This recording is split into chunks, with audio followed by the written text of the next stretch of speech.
Futurama Simpsons Infinitely Secret Crossover Crisis 1. Too bad it starts out in the Simpsons world, and with a non-main character talking, because that's more boring, so it doesn't get me excited. There's gonna be a mayor debate, but we don't have much reason to care because we know the Simpsons is always gonna have the same mayor, because it's an episodic series. And how can a mayor win 4 terms?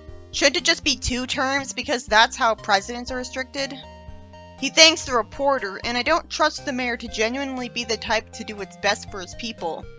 Maybe because it's a comedy.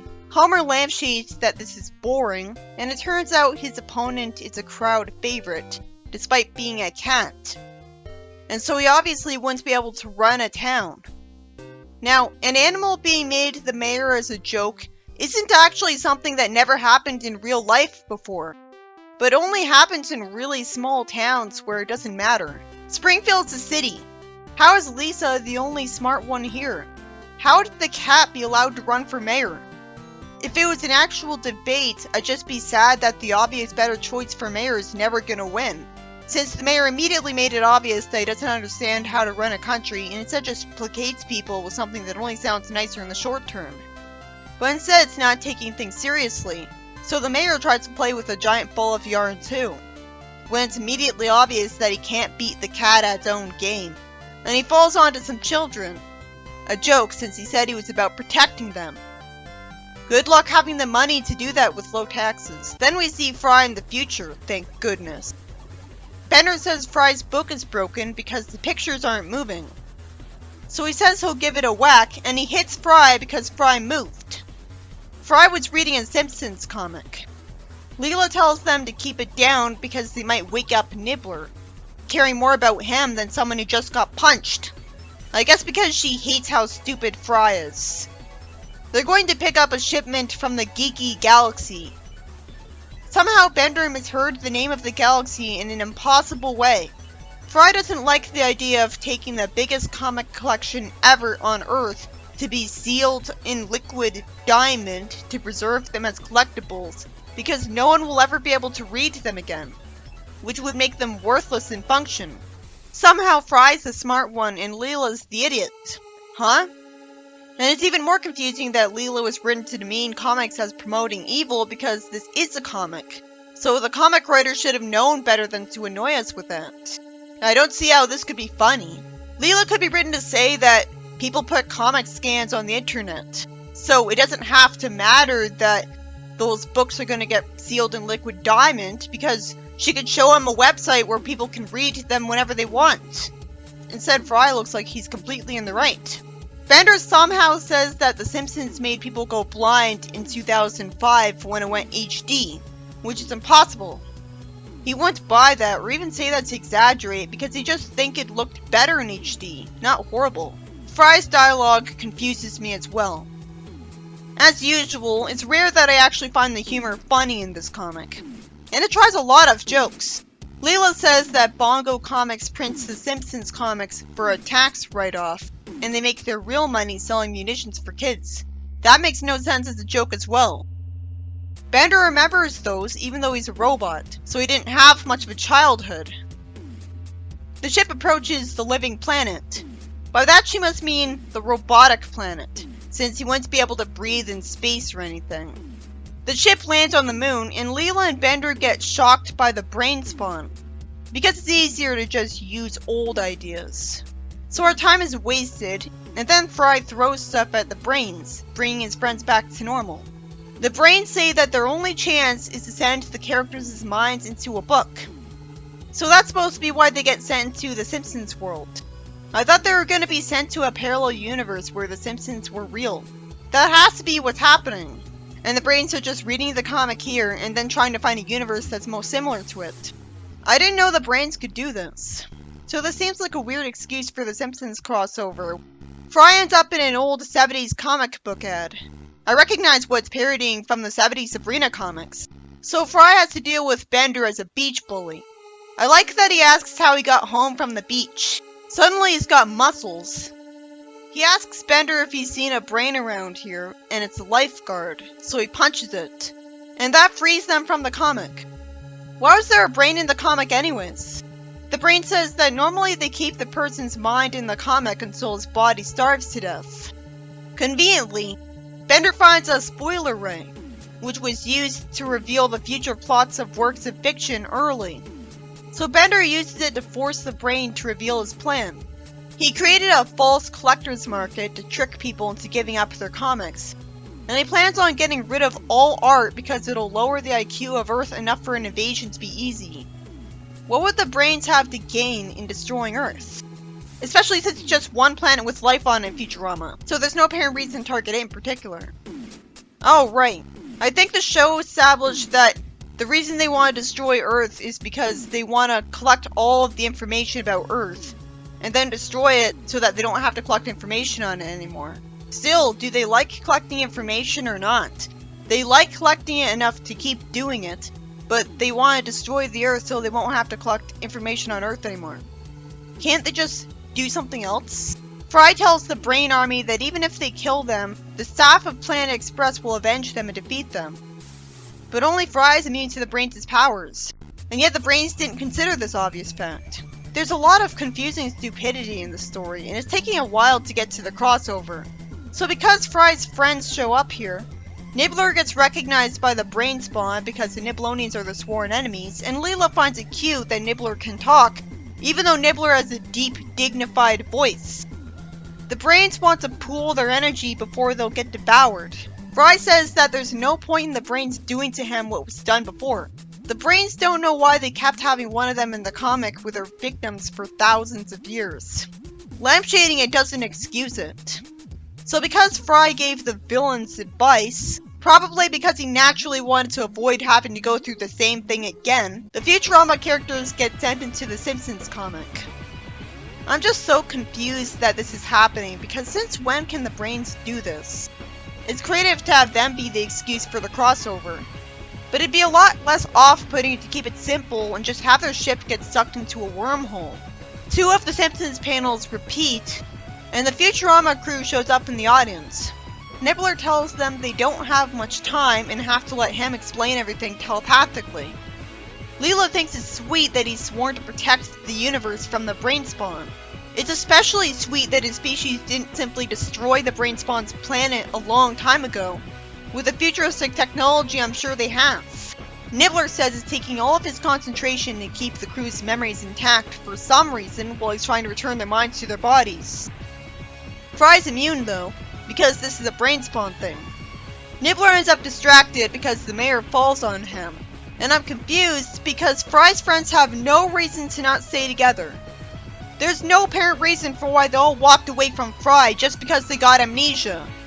If the Brain Spawn are all about making people dumber, why would they suddenly switch to just giving their enemies amnesia without making them idiots instead? Why wouldn't they outright give them brain damage? Nibbler despairs that they're trapped here forever. Fry refuses to give up. Nibbler comes to the conclusion that his friends will end up gravitating towards the main characters of The Simpsons because he somehow knows that people trapped in books are most likely to do that. I would have assumed they'd have all encountered them by coincidence, not because of this confusing lore. If you're gonna be meta, at least go all out and have Fry say that if this was a comic book, he'd be having a crossover. And so he should go find the Simpsons because his friends will probably end up encountering them, just in case. And it doesn't even have to be meta. He would have wanted to meet the Simpsons anyways because he's a fan of their adventures. People look confused at Bender walking by them, and Bender decides to go to a bar. And I have to assume that everyone thinks he's in a costume, and yep, someone says it's a robot suit. That's why they're not freaking out. And the constantly moving lines over his mouth don't give it away. Conveniently, Mo is flattered by being called meatbag because that's apparently what his mother used to call him. I guess he used to be overweight? So he conveniently decides to give Bender some free beer, which is lucky for him because he doesn't have any money and no one would ever hire him, or any of the Futurama characters. Well, illegal immigrants do find jobs, so they could find those jobs, but it wouldn't be easy. So that's why they really need to get out of here. Otherwise, I'd say they're safer in here because it's just a regular 21st century town, not a place with evil aliens and robots. Bender is told that if he says he's the new Duff mascot, he'll get all the free beer he wants. But because he says then and asks that question, it should be obvious he's not the mascot. And one Google search from any of them on their cell phones would clear that up right away. The people at the bar find them endearing even though he threatened to kill them. Homer didn't read the instructions on the wall for the bidet, so he needs a towel. He's mad at Bender for being in his seat when there'd be plenty of seats at the bar, and it turns out a seat at the bar has a gold plaque on it saying that it's Homer's property, somehow. They seem to be about to start a fight, but then 15 minutes later they're getting along great because Homer did some drinking. I wish it didn't cut ahead in time and instead we saw what happened. Which could be that Homer wisely decided not to punch someone made of metal, and instead sat down and drank. Or he did punch him, and then Bender laughed at him and didn't keep fighting him because he wasn't a threat. After all, since when is Homer wise? Well, even idiots can sometimes make good decisions. I just hate narrative-damaging time skips.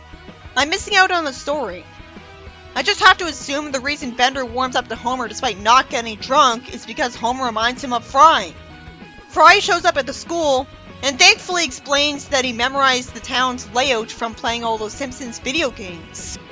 That's a nice attention to detail by the writer. He sees Scruffy being hired as a janitor assistant by the principal already when he won't have a resume, so he won't ever be accepted for a job interview.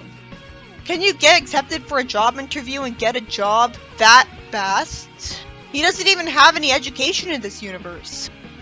And why would he bother hiring a janitor assistant when he never did before? Conveniently, the principal was already expecting a newly hired teacher, and he says he'll call the police if Fry isn't that person. Why won't the principal, the one in charge of the place, know what the new teacher looks like? Fry's the substitute teacher for Bart's class because Edna's homesick after eating undercooked steamed hams. It's nice that the writer cared enough to explain why she was homesick. So it's made obvious right away that Bart tends to mistreat the substitute teachers for no reason. I have to assume he's latching out because he hates Homer. So the class laughs because of the sound of a whoopee cushion. But Bart thanks Nelson for the compliment, just to realize that he forgot to put a whoopee cushion on his seat.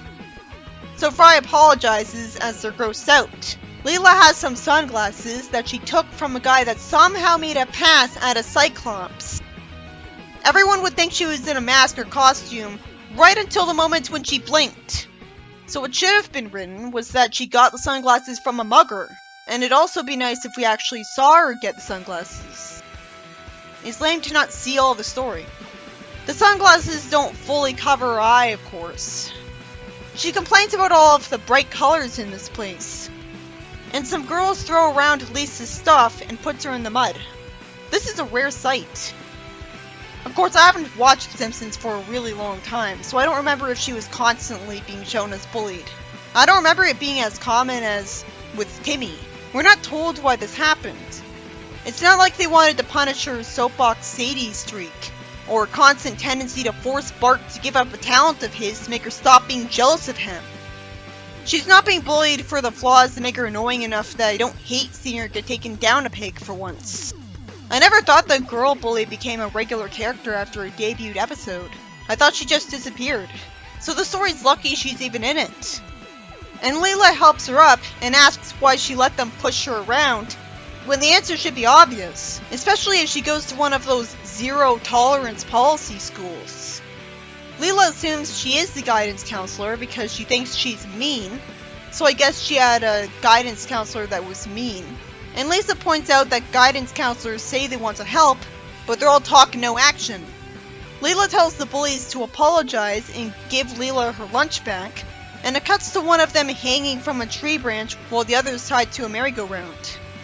And she gives Lisa her lunch back. Wouldn't Leela get punished for that because they're kids even though she stood up to bullies? I hope I don't see that. I'm probably gonna have to assume that they were too scared of retaliation to tell on Leela. Still, it's really lame that it cuts ahead in time instead of showing Leela in the process of standing up to them, because that would have been cool to see. Why did Hermes and Zoidberg go to the nuclear plant? I guess it makes sense for Zoidberg because he might assume he got created by nuclear waste because he'd know he's not a human like everyone else. While everyone else would assume he's a guy in a costume. Zoidberg assumes they're best friends out of loneliness, and it's sweet that Hermes hugs him back. But a lot of the time he's mean to Zoidberg. Mr. Burns calls them a gay couple in a long-winded way as if he cares about being PC all of a sudden, and Smithers immediately assumes that Zoidberg is a mutated employee. This implies that employees have had their DNA altered before, which would have to happen on purpose. Burns thinks Zoidberg could sue him because of this, so he decides to try to nip this in the bud with his charm when he'd know he has none. To be fair, there's no reason someone would show up at the nuclear power plant wearing a costume, so their assumption makes sense in context. Zoidberg wants snacks from the vending machine, as I wonder why Hermes came here with him when nobody else stuck with one of their friends. Burns invites the two of them to dinner at the country club. Smithers likes how efficient Hermes can be. Then it turns out the story cut past all of Fry's attempts to be a teacher to the class, when that could have been an easy opportunity for jokes at how dumb he is, or jokes at how easy it is to be a substitute teacher that even Fry could do it, because it just required reading off a book. Fry reveals out of nowhere that he pranked substitute teachers when he was a kid too. He wouldn't have been able to register one of them for the draft in the army of another country though, because that was before the internet. Bart thinks Fry's gonna try to relate to him to get him to change. Fry tells him the truth out of desperation. Bart thinks he drove Fry crazy and casually leaves and gets Fry locked in the school for no apparent reason. Why do people sympathize with Bart again? Sometimes he's shown to have a conscience, but that feels completely forced at times like this where he's just pure evil for evil's sake. Scruffy and the school janitor argue about quantum physics theory, showing depths.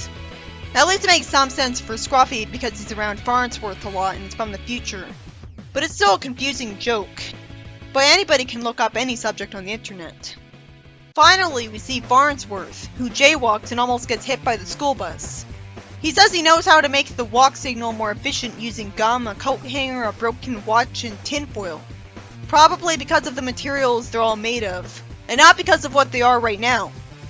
Still, it's reminding me of the stupid Tails reprogrammed a computer with dishwater. Somehow, he immediately alters it for his own amusement right away, causing it to beam a hologram of a pretty lady. So some car accidents happen because of distracted drivers. All because Farnsworth cared enough to try to improve something in the world. Or maybe he did this on purpose to be evil. What makes him more interesting than Bart is that it's subtle about this. He's ambiguously evil. He could be the typical evil mad scientist, but maybe he's just crazy. Nibbler finds the professor, as I wish I saw more of what Farnsworth was doing instead of Fry's depressing earlier scene. Marge freaks out and asks what Nibbler is, and Nibbler doesn't have the time or energy for this and decides to brainwash her into seeing him as a cute baby. Why would he ever think this would make her leave him alone? I guess he was in such a hurry that he jumped to thinking of a baby because babies are small and can stand upright if they're old enough. So he didn't have time to think of another option. Go figure, she picks him up to go call the police and find his parents.